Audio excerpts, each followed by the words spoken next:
Friends नमस्ते प्रणाम। मैं हूँ आरती लोकगीत अवधि में आप लोगों को एक छोटा सा नटका गीत सुनाने जा रही हूँ। कैसा लगेगा कमेंट बॉक्स में ज़रूर बताइएगा। जय माता की।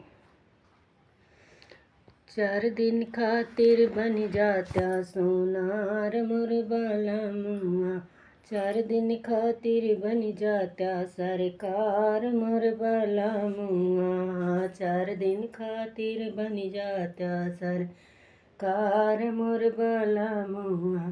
सास के लाया झुमका ननद का लाया हरवा, सास के लाया झुमका ननद के लाया हरवा।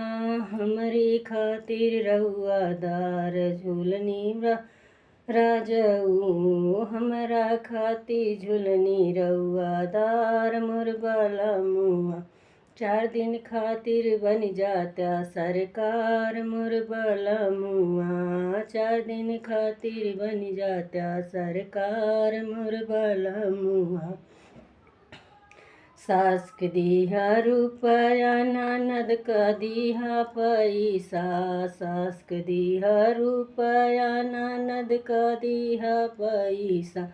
हमरा खातिर करेंसी के नोट मोर बाला मुआ, हमरा खातिर करेंसी के नोट मोर बाला मुआ।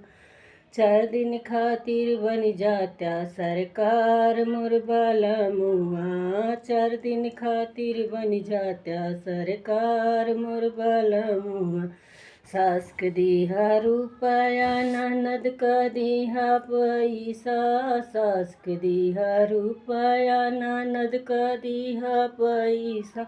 हमरा खातिर करेंसी के नोट मोर बाला मुआ, हमरा खातिर करेंसी के नोट मोर बाला मुआ। 4 दिन खातिर बन जाता सरकार मोर बाला मुआ, 4 दिन खातिर बन जाता सरकार मोर बाला मुआ।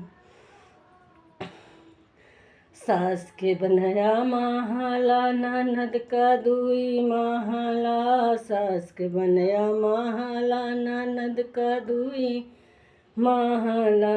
हमरा खातिर टिकट कटा द मोर बाला मुआ, हमरा खातिर टिकट कटा द मोर बाला मुआ। सास के बनया महला ननद का दुई महला, सास के महला ननद का दुई महला।